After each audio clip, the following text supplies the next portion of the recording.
और पॉजिटिव चीज़ों वही जिसके बारे में मुझे संघ के मित्र कहते रहते हैं कि पॉजिटिव भी देखिए, तो वो पॉजिटिव ही देखते रहे थे 1919 से लेकर 1947 तक। और मैं समझता हूँ कि आज भी वो कुछ बहुत बड़ी संख्या में लोग वही कर रहे हैं। ऐसा लगता है कि स्टेट नॉन एग्जिस्टेंट है हिंदुओं के लिए। कभी कभी मुझे लगता है कि ब्रिटिश काल भी हिंदुओं के लिए इतना डिस्क्रिमिनेटिंग नहीं था, इतना एंटी हिंदू एटीट्यूड उसका नहीं था, इतनी अपैथी उसमें नहीं थी। जिस तरह का कमीशन बनाया, जिस तरह के उन्होंने सजाएं दी, उस तरह स्वतंत्र भारत में दिनों दिन कम होता गया है जिहादियों के प्रति। कि हिंदू धर्म पर छीटाकसी होती रहे कोई बात नहीं, देवी देवताओं पर होती रहे तो भी कोई बात नहीं, शास्त्रों पर होती रहे तो भी वो उन पर कोई फर्क नहीं पड़ता। लेकिन आप संघ की आलोचना करें तो मान लो जैसे उनको करंट लगता है। अधिकांश लोग रिएक्ट करते हैं।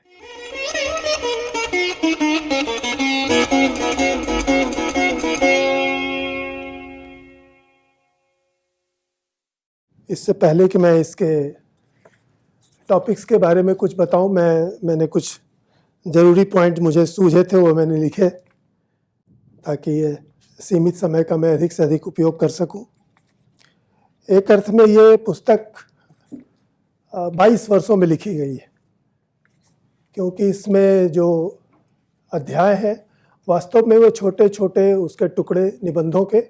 ये मुझे ठीक से अगर याद है तो 2001 से ही मैंने पहली बार संघ परिवार के राजनीति पर आलोचनात्मक लेख मैंने लिखना शुरू किया था, या कोई घटना या कोई स्टेटमेंट आता था उस पर, या कोई नीतियों पर कोई बात आती थी, तो मैं उस पर जो मैंने लिखा वो धीरे धीरे इतना इकट्ठा हो गया, क्योंकि मेरी कम से कम 3-4 पुस्तकें ऐसी ही हैं कि एक विषय पर लिखते लिखते जब काफ़ी मटेरियल हो गया तो किसी के सुझाव पर या स्वयं ही मैंने उसे एकत्रित करके पुस्तक का रूप दिया। तो उसमें पहली पुस्तक मेरी सेकुलरवाद पर थी, वो इसी तरह की पुस्तक है, कलेक्शन। ऑफ कोर्स पुस्तक बनाने के लिए फिर मैंने उसे नए सिरे से चेक किया, एडिट किया, उसे समय के अनुरूप बनाया। दूसरी पुस्तक मेरी जिहादी आतंकवाद, वो भी इसी तरह की है, जो मैंने अनेक लेख लिखे और काफ़ी सामग्री हो गई तो वो पुस्तक के रूप में आई। और ये तीसरी ये पुस्तक उसी तरह की है, जो किसी संयोग से एकत्रित करके मैंने पिछले साल इसकी तैयारी की और गरुड़ प्रकाशन ने इसे कृपा करके छापा, और फिर संगम टॉक्स ने कृपा करके मुझे इस पर आपके सामने बोलने के लिए कहा। तो पहली बात तो यह है कि यह 22 वर्षों में मैंने इसको तैयार किया है। दूसरी बात जो मुझे लगती है, हो सकता है मैं गलत हूँ, लेकिन जहाँ तक मेरी जानकारी है कि हिंदू दृष्टि से संघ परिवार की राजनीति की यह संभवतः सबसे विस्तृत इलाबोरेट आलोचना है। संघ परिवार की आलोचना होती रही है, लेकिन वो प्रायः सेकुलर, वामपंथी, लिबरल दृष्टि से होती रही है, पार्टी दृष्टि से होती रही है, या हिंदू हितों की दृष्टि से, हिंदू समाज के कष्ट और समस्याओं की दृष्टि से यह आलोचना मैं समझता हूँ कि शायद सबसे विस्तृत है। तीसरी बात जो मुझे लगती है, क्योंकि मैं लंबे समय से इन विषयों पर सचेत रूप से लिखता, पढ़ता, अध्ययन करता, अवलोकन करता रहा हूँ, तो मैं ऐसा महसूस करता हूँ कि यह उन सभी के लिए पठनीय है। और इसमें संघवादी लोग भी हैं जो संघ के प्रति बहुत सहानुभूतिशील हैं या स्वयं संघ के हैं, उनके लिए भी यह पठनीय है जो हिंदू धर्म समाज के लिए चिंतित है। एक और बात मेरे मन में आती है इस पुस्तक के बारे में। बहुत से लोग मित्र भी हैं और संघ परिवार में भी मेरे काफ़ी मित्र हैं। उन्हें ऐसा लगता है कि शायद ये अतिरंजित है, शायद ये असामयिक है, शायद ये इतना बुरा हाल नहीं है जैसा आपको लग रहा है। तो मेरे मन में यह प्रतिक्रिया आती है कि यदि ये बातें अतिरंजित हैं जो मैंने इस 250 पेज की पुस्तक में लिखी हैं या एकत्रित की हैं, तब तो कोई बात नहीं। ये अपने आप ऐसी अवैज्ञानिक, अतिरंजित पुस्तकें अपने आप इतिहास के कूड़ेदान में चली जाती हैं। इतिहास भी छोड़िए, वो कुछ ही समय में कूड़ेदान में चली जाती हैं। लेकिन अगर इसकी 2-3 प्रस्थापनाएं भी सही हैं, मैं समझता हूं कि मैंने गिना नहीं, लेकिन अगर प्रस्थापनाओं के रूप में गिनने लगूं तो मुझे लगता है कम से कम 4 दर्जन से अधिक प्रस्थापनाएं होंगी मूल्यांकन। और मैं ऐसा महसूस करता हूं कि अगर उसमें 2 और 3 भी सही हैं तो बहुत ही भयावह परिदृश्य बनता है और बहुत ही भयावह परिणाम बनता है। राजनीतिक विमर्श को देखें उलट करके लाइब्रेरी में, पास में ही 3 मूर्ति लाइब्रेरी है, आप अखबार पलट के डे टू डे देख सकते हैं कि 1919 से लेकर 1947 तक, सिर्फ 30 वर्ष से भी कम समय तक भारत के राजनीतिक वर्ग ने, भारत के बौद्धिक वर्ग ने, मेरा मतलब जो ब्रिटिश नहीं भारतीय, और उनके मीडिया ने, जो भी उस समय के थिंकिंग लोग थे, उन्होंने इसको किस रूप में लिया था? वो मोर और लेस इसके प्रति बेपरवाह रहे, इसको एक एक्सीडेंट समझा, इसको एक नेगेटिव चीज़ समझी, और पॉजिटिव चीज़ों वही जिसके बारे में मुझे संघ के मित्र कहते रहते हैं कि पॉजिटिव भी देखिए, तो वो पॉजिटिव ही देखते रहे थे 1919 से लेकर 1947 तक। और मैं समझता हूँ कि आज भी वो कुछ बहुत बड़ी संख्या में लोग वही कर रहे हैं। तो मेरे मन में ये बात आती है कि अगर मेरी प्रस्थापनाओं में 2-3 भी अगर सही है तो बहुत ही भयावह परिदृश्य बनता है। इसलिए इसका नोटिस लेना चाहिए, इस पर सोचना चाहिए, इस पर जो जिससे बन पड़े कुछ करना भी चाहिए। ऐसा लगता है कि स्टेट नॉन एग्जिस्टेंट है हिंदुओं के लिए। कभी कभी मुझे लगता है कि ब्रिटिश काल भी हिंदुओं के लिए इतना डिस्क्रिमिनेटिंग नहीं था, इतना एंटी हिंदू एटीट्यूड उसका नहीं था, इतनी अपैथी उसमें नहीं थी। जिस तरह का कमीशन बनाया, जिस तरह के उन्होंने सजाएं दी, उस तरह स्वतंत्र भारत में दिनों दिन कम होता गया है जिहादियों के प्रति। और जिस तरह से अभी मेंशन हुआ कि भाई भारतीय संविधान एंटी हिंदू है, मेरे ख्याल से ये बना नहीं था हिंदू एंटी हिंदू, अनकॉन्शियसली उसमें कुछ लैप्स रहे होंगे, लेकिन उसकी धाराएं 25 से 31 को एंटी हिंदू ट्विस्ट दिया गया लगभग 20 सालों के बाद, बिना किसी संसद में चर्चा किए हुए, बिना कोई नया कानून बनाए। उन धाराओं को अर्थ ही वो दे दिया गया जो कि कॉन्स्टिट्यूशन मेकर्स की नहीं थी। तो मैं ऐसा महसूस करता हूँ कि ये ब्रिटिश टाइम में नहीं होता था, कम से कम 20वीं शताब्दी में, या इतना खुल के नहीं होता था। और अगर होता था तो उसको जब भी कभी ऐसा हुआ तो उसको काउंटर करने के लिए ब्रिटिश पॉलिटिशियन ही, ब्रिटिश राइटर ही आपको मिल जाते थे। वो स्वतंत्र भारत में कम से कम होता गया है, और एक तरह से आज तो नॉन एग्जिस्टेंट जैसा लगता है कि पावरफुल लोग जो किसी न किसी सत्ता संस्थान पर हों या जिनके हाथ में कोई स्टेट रिसोर्सेज हो, वो बिल्कुल चुप रहते हैं। इस अर्थ में हिंदू किसी राजकीय संरक्षण से वंचित है। एक हिंदू के रूप में, नागरिक के रूप में वो स्टेट से प्रोटेक्टेड है, एक हिंदू के रूप में वो स्टेट से बिल्कुल प्रोटेक्टेड नहीं है। इसलिए अगर जो प्रस्थापनाएं मैंने इसमें निकाली हैं, अगर उसमें कुछ भी सही है तो बहुत भयावह दृश्य बनता है। ये एक मेरे मन में बात आती है। फिर एक बात मेरे मन में आती है कि इसमें एक भी अध्याय, इसमें एक प्रस्तावना है, एक भूमिका है जो प्रकाशक ने कह करके लिखवाई। मैंने इसकी जरूरत नहीं समझी थी, लेकिन उन्होंने कहा नहीं, ये आवश्यक है। और मैं समझता हूँ उन्होंने बहुत भला किया कि उन्होंने प्रस्तावना भी लिखवाई और भूमिका भी लिखवाई। तो वो 2 चैप्टर और इसके अलावा 19 अध्याय जो किसी न किसी रूप में थीम वाइज बांट करके मैंने बनाए। ये पूरे के पूरे 21 अध्याय इस तरह से लिखे गए हैं जो तथ्य और तर्कों पर खंडित किए जा सकते हैं कि उसमें अगर कोई बात गलत है, कोई तथ्य गलत है, कोई तर्क गलत है, कोई कंक्लूजन गलत है, तो कोई भी कॉमन एबिलिटी का राइटर या स्पीकर उसको खंडित कर सकता है। और ये इसको मैं महत्वपूर्ण मानता हूं, क्योंकि अगर, जैसा कि मैं कह सकता हूं कि क्योंकि ये चीज़ें, इनमें अधिकांश चीज़ें 2001 से लेकर के 10 तक लिखी गई होंगी, फिर मुझे लगता है कि 2014 से लेकर अभी तक लिखी गई है। अभी तक किसी भी संघ भाजपा के पदधारी या उनके निकटवर्ती लेखक या पत्रकार ने इसका जिसको मैं कहूँगा आधिकारिक या अर्धाधिकारिक, कोई खंडन नहीं किया है।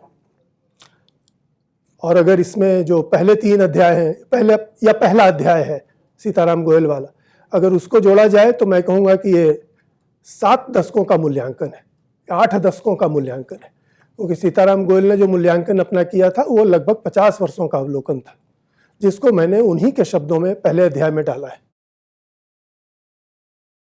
और उसके बाद जो मैंने मूल्यांकन किए हैं या एकत्रित किए हैं वो तब से है, पिछले 30 सालों के।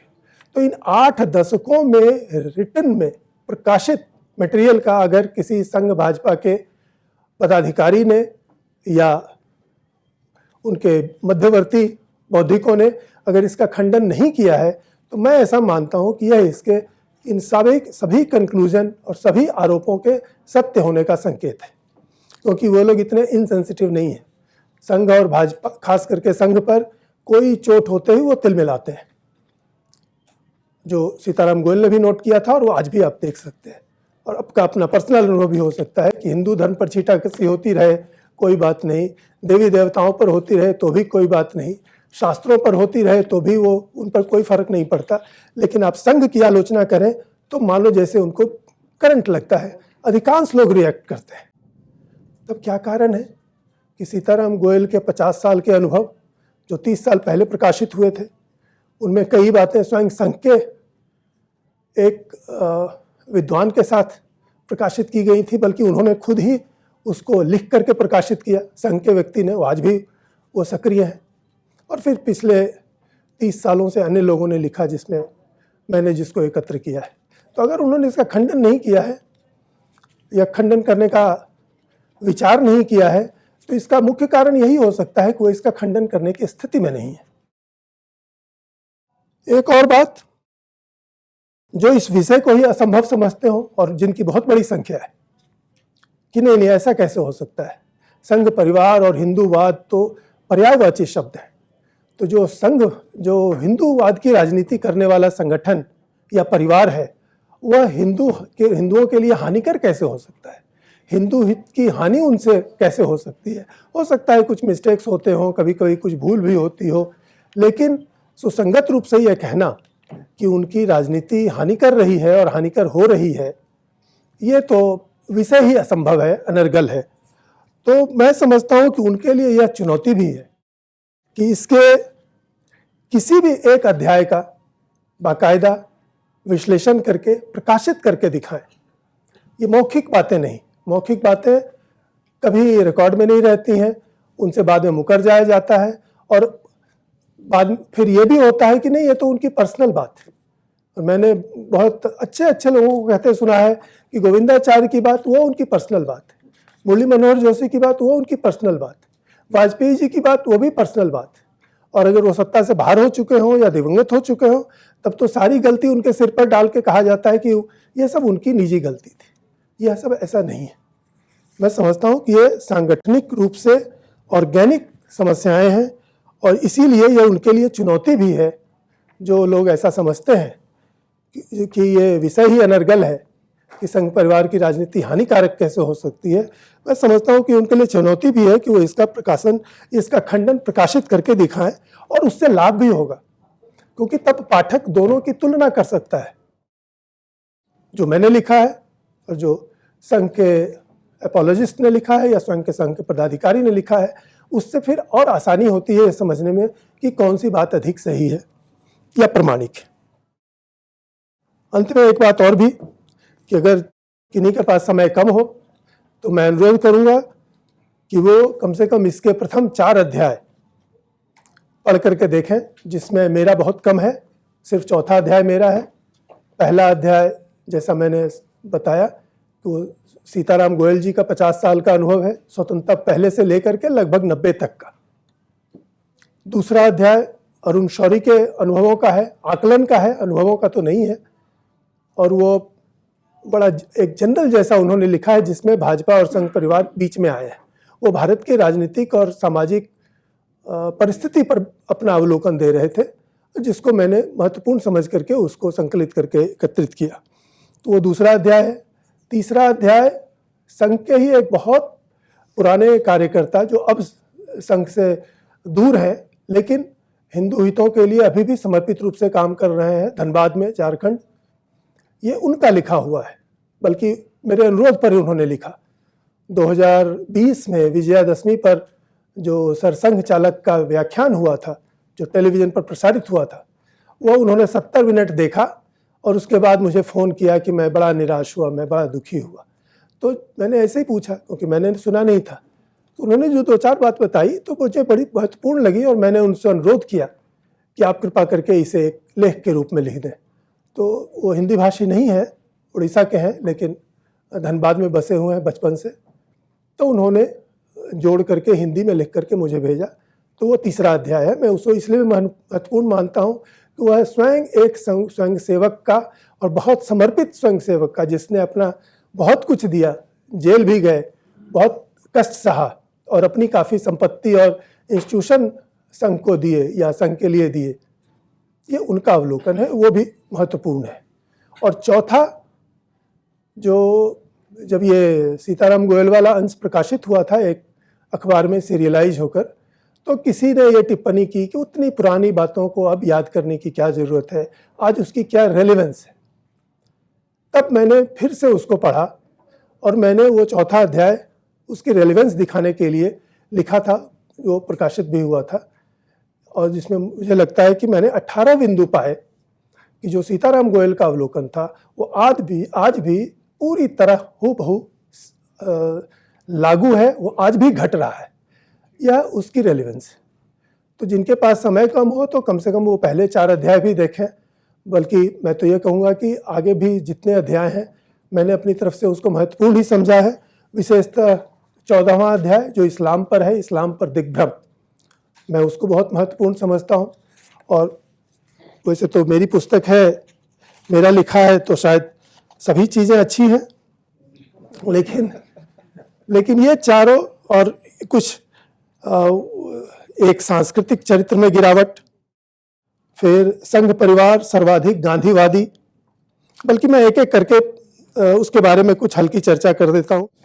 5वां अध्याय है शिक्षा में हिंदू विरोधी नीति, और यहाँ पर मैं इसको इस रूप में लेता हूँ कि अक्सर कहा जाता है कि ये तो कांग्रेस ने किया था, लेकिन लोग भूल जाते हैं कि उसी समय जो विपक्षी पार्टियां थीं उन्होंने क्या किया था। अगर वे चुप रहीं या अगर उन्होंने समर्थन किया तो ये सिर्फ कांग्रेस की बात नहीं रह जाती है।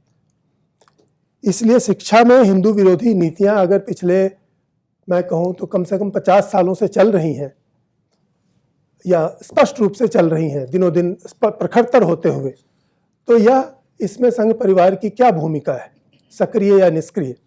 हमें नहीं भूलना चाहिए शिक्षा स्टेट सब्जेक्ट है, अर्थात जिनके पास स्टेट की सत्ता भी है वो शिक्षा में बहुत कुछ, बल्कि काफ़ी कुछ, संभवतः संपूर्णता परिवर्तन कर सकते हैं। और उसका उदाहरण आज भी नागालैंड में आप देख सकते हैं, केरल में देख सकते हैं, और पश्चिम बंगाल में सीपीएम ने तो 3 दशकों तक दिखाया कि नेशनल पॉलिसी कुछ भी रहे, स्टेट गवर्नमेंट शिक्षा में बहुत कुछ कर सकती है और वो अनकॉन्स्टिट्यूशनल नहीं होगा। तो संघ परिवार के पास स्टेट की गवर्नमेंट कम से कम पिछले 4 दशकों से रही है, कई राज्यों में बिल्कुल पूर्ण बहुमत की सरकार।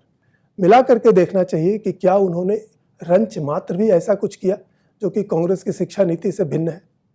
तब आज भी सिर्फ कांग्रेस की निंदा करते रहना और इस पूरी नीतियों पर और उसके जो परिणाम हो रहे हैं उसके बारे में चुप रहना, ये कैसी स्थिति है और इसके क्या परिणाम होंगे। ये है शिक्षा में हिंदू विरोधी नीति। हिंदू आज भी जजिया भर रहे हैं।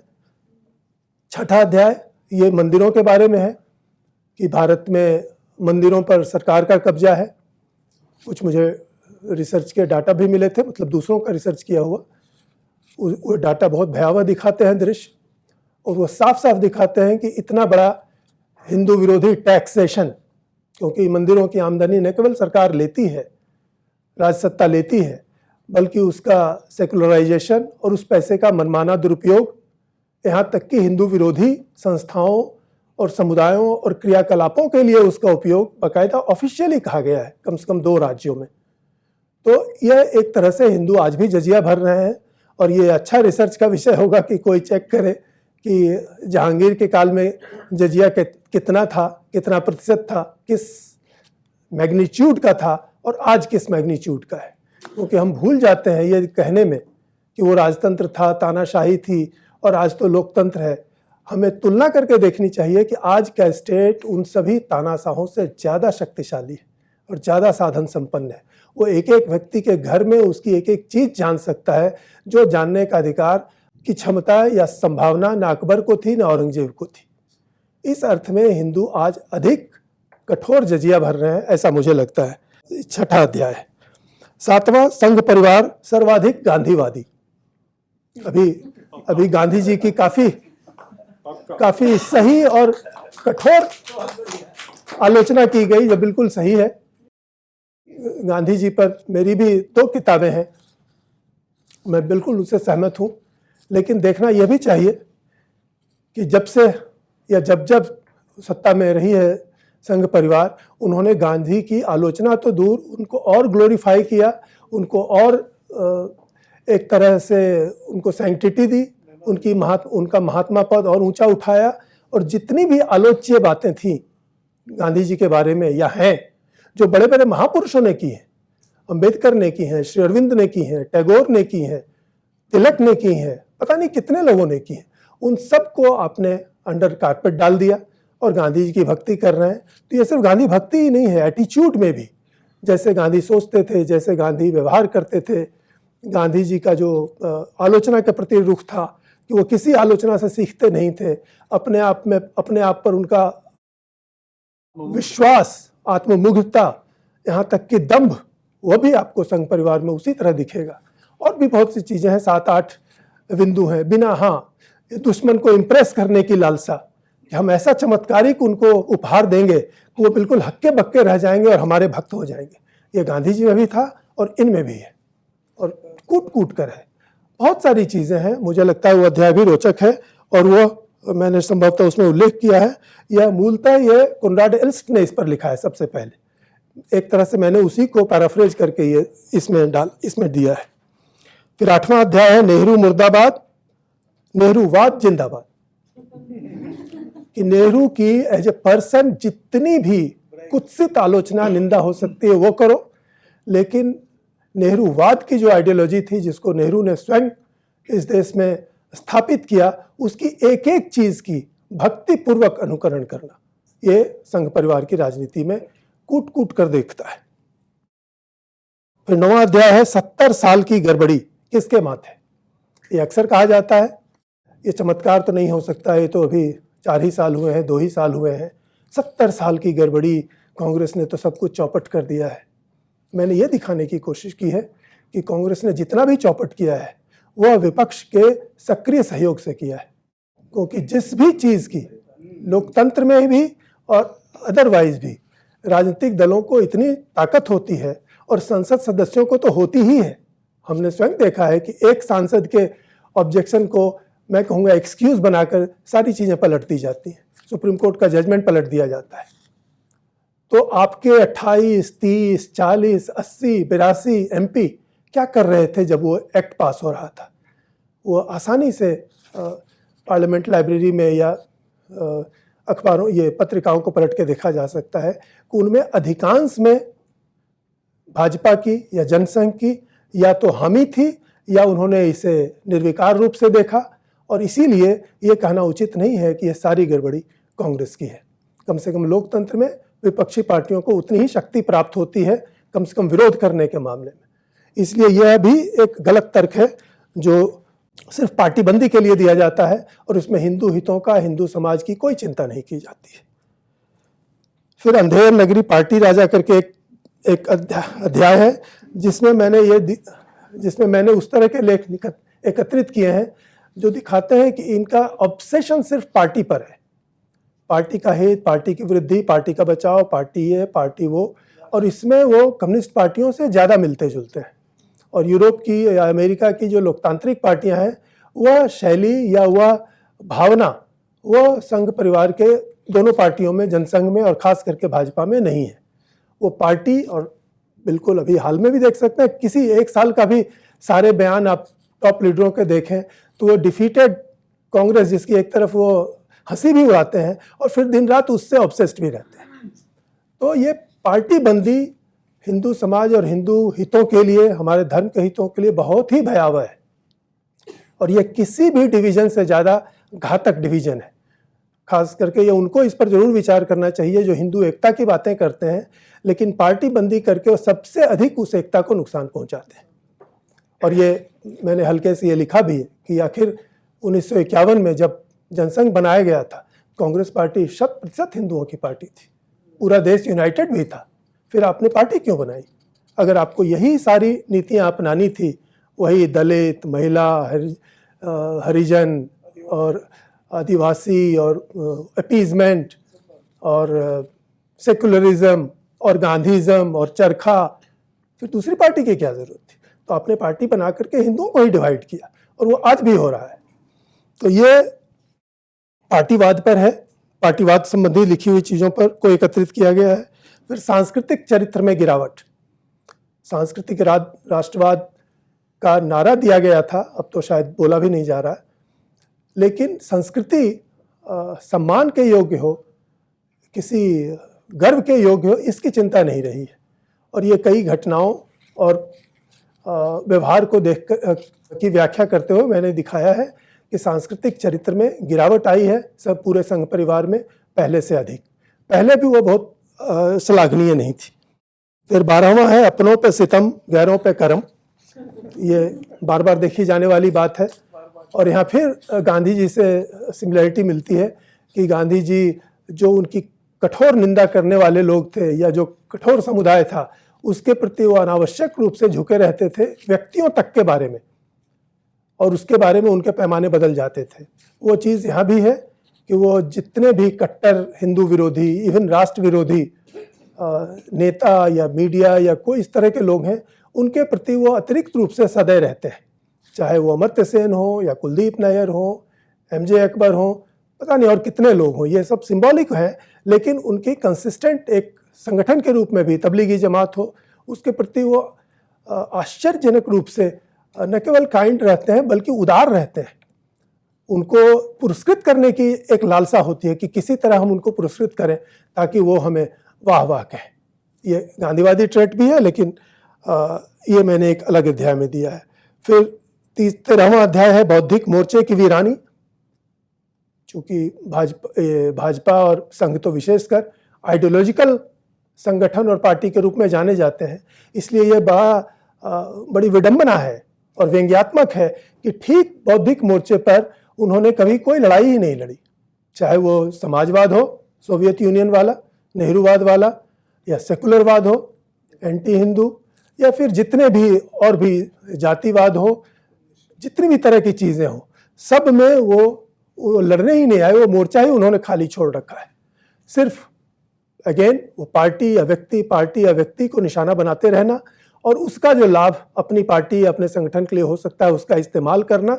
लेकिन शिक्षा में क्या हो रहा है, मीडिया में क्या हो रहा है, पॉलिसी में क्या हो रहा है, यूजीसी में क्या हो रहा है, पाठ्य पुस्तकों में क्या हो रहा है, उसमें उनका कोई हस्तक्षेप संसद से लेके मैं कहूँगा अखबार के पन्नों तक या टीवी के मंचों तक कहीं दिखाई नहीं पड़ा। वो स्थिति आज भी है। फिर ये 14वां बहुत महत्वपूर्ण अध्याय इस्लाम पर दिग्भ्रम। इसमें मैंने वो सभी बयान ऑफिशियल एकत्रित किए हैं जो संघ और भाजपा के बड़े बड़े नेताओं ने दिए हैं और कुछ मंझोले नेताओं ने भी दिए हैं, जैसे किसी उनके अखबार का एडिटर, और उसको मैंने लगभग बिंदुवार गिन करके 36 उनके बयान एकत्रित किए हैं और उसकी आलोचना की है कि ये उनकी पूरी बीमारी, और मुझे ऐसा लग रहा है कि ये स्वतंत्रता से पहले डॉक्टर हेडगेवार के समय से ही शुरू हो गई थी, कि इस्लाम पर उनका फंडामेंटल कंफ्यूजन है और भयंकर वो मैं कहूँगा कि एक भ्रम है, और जिसका परिणाम हिंदू समाज को भोगना पड़ रहा है। कोई कह सकते हैं, कोई कल्पना कर सकते हैं कि भाई हिंदू समाज तो बहुत बड़ा है, ये तो एक संगठन है, एक पार्टी है, बाकी लोग क्या कर रहे हैं। ये बहुत ही मैं समझता हूँ कि मिस्चीवियस स्टेटमेंट है अगर सोच समझ के दिया जाता है, और नहीं बहुत ही अज्ञानपूर्ण है अगर अज्ञान में दिया जाता है। क्योंकि कभी भी कोई समाज, वो रशियन हो या चाइनीज हो या भारतीय हो या अमेरिकी हो, बिना एजेंसी के, बिना प्रतिनिधि के, बिना पार्टी या संगठन के वो एक्ट नहीं कर सकता। तो संघ परिवार का जो मैं समझता हूँ सबसे बड़ा एक दुखद पहलू है हिंदू हितों की दृष्टि से, कि उन्होंने सारा हिंदू स्पेस घेरने की तो कोशिश की और आज भी कर रहे हैं।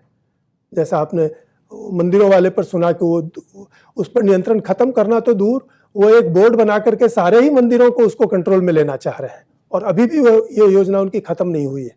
अगर उनको मौका मिला तो वो ये करेंगे, ऐसा वो करना चाहते हैं, ताकि अपने पार्टी का और संगठन का हर जगह कब्जा हो जाए। ये अपने आदमी की उनकी एक अपनी डेफिनेशन है जो सोवियत कम्युनिस्ट पार्टी वाली है, कि हर जगह पार्टी का यानी अपना बंदा होना चाहिए। वो कैसा है, क्या करेगा, इससे कोई मतलब नहीं, वो अपना होना चाहिए। तो इस स्थिति में ये जो इस्लाम पर दिग्भ्रम है, ये पूरे हिंदू समाज को डिफेंसलेस और मैं समझता हूँ कि बिल्कुल अचेत रूप से सुसुप्तावस्था में छोड़ने जैसा है, कि हम प्रोटेक्टेड हैं, वास्तव में उनका कोई प्रोटेक्टर नहीं है। और उनको यह कहा भी नहीं जा रहा है कि आप अनप्रोटेक्टेड हैं, बल्कि उनको एक खुशफहमी, एक उल्लास, एक जुबिलिएशन में रहने के लिए कहा जाता है। और ये तरह तरह के जो बड़े बड़े तमाशे होते हैं, वो सिर्फ इसलिए हैं कि आप खुश रहें, आप उत्साहित रहें और हमें वोट डालते जाएं, हमें साधन संसाधन मुहैया कराते रहें। बाकी आपका क्या हो रहा है ये हमारा कंसर्न नहीं है। तब हम कहेंगे कि बाकी लोग क्या कर रहे हैं। ये बहुत ही खतरनाक स्थिति है। इसलिए 14वां अध्याय मैं बहुत महत्वपूर्ण मानता हूँ। शिक्षा नीति में दिशाहीनता, फिर धर्म से बढ़ती दूरी। 17वां अध्याय भ्रष्टाचार और सदाचार। ये संघ परिवार की राजनीति का एक बड़ा गर्व का पॉइंट रहा है कि हम ईमानदार हैं और कांग्रेसी भ्रष्ट है। मैंने इसमें यह दिखाने की कोशिश की है कि बात वैसी नहीं है।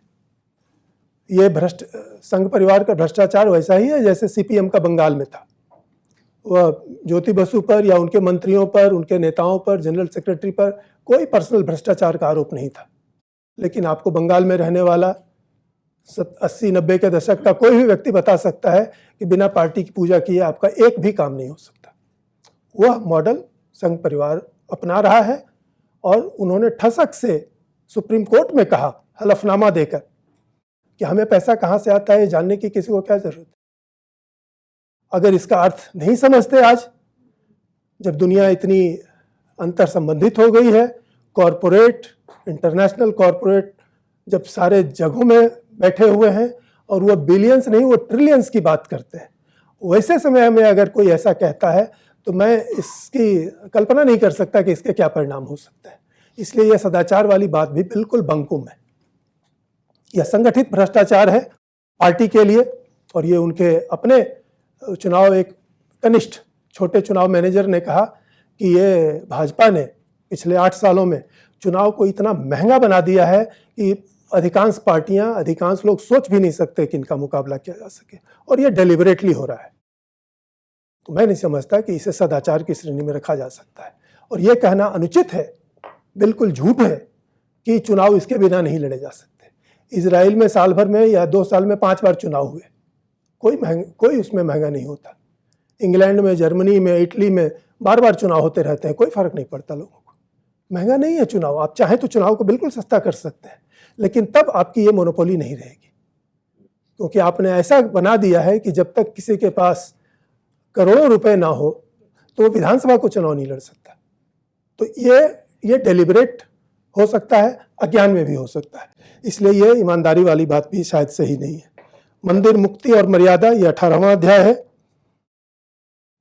जिसमें राम मंदिर को सिर्फ पार्टी के लिए, राजनीति के लिए यूज करने और बाकी मंदिरों को और बाकी पूरी समस्या को एक तरह से छिपा देने, उस पर पर्दा डालने की नीति का विश्लेषण किया गया है। जिससे और भी कुछ घटनाओं का उल्लेख है कि जो हिंदू धर्म की या हिंदू धर्म परंपरा की मर्यादा है, सीख है, आदर्श है, उसकी कोई फिक्र नहीं है, और सिर्फ राम मंदिर बना करके उसकी एक वाहवाही लेना या वोट लेना, वह कंसर्न रहा है और वो अभी तक दिख रहा है। अंतिम अध्याय है हिंदू जोड़ो या तोड़ो। तो हिंदू एकता की बात, ये सबसे उनका सिग्नेचर ट्यून जैसा रहता है, जिसका एकमात्र अर्थ ये होता है कि आपको हमारी पार्टी और हमारे संगठन का समर्थन करना है या निंदा, आलोचना नहीं करनी है। यही हिंदू एकता हुई। बाकी हिंदू समाज का क्या हो रहा है बंगाल में, केरल में, कश्मीर में, इवन दिल्ली में, ये हमारा कंसर्न नहीं है। वही आता है दूसरे क्या कर रहे हैं। मैंने इसलिए दिखाने की कोशिश की है कि बहुत सारे कानूनी प्रावधान उन्होंने इस ढंग से बनाए हैं या इस रूप में बना रहे हैं जिससे हिंदू समाज टूटता है जातिवाद के संदर्भ में, लेकिन वह वोट बैंक के लोभ में या शाबाशी के लोभ में वो इस तोड़ने में सहयोगी होते हैं और फिर हमें उपदेश देते हैं कि हिंदुओं में एकता नहीं है इसलिए ये सब हो रहा है। तो इस तरह से ये पूरी किताब आप मेरे 22 वर्ष के लेखन का एक तरह से संकलन है, जिसमें मैंने हिंदू हितों की दृष्टि से, हिंदू समाज के हितों की दृष्टि से संघ परिवार के राजनीति की हानिकारक बातों, वक्तव्यों, नीतियों और क्रियाकलापों की मैंने एक ऐसी आलोचना की है जिनका खंडन किया जा सकता है, उसकी गलतियां दिखाई जा सकती। और मैं समझता हूं कि इसको अगर आप पढ़ें तो आप स्वयं इसका मूल्यांकन कर सकेंगे कि इसकी क्या उपयोगिता है या क्या इसका संदर्भ है। मैं फिलहाल अपनी बात यहीं पर समाप्त करता हूं और आपकी जो भी आपत्तियां हो या आलोचना हो या प्रश्न हो, मैं उसका उत्तर या समाधान देने की कोशिश करूंगा जितनी मेरी योग्यता है। जी।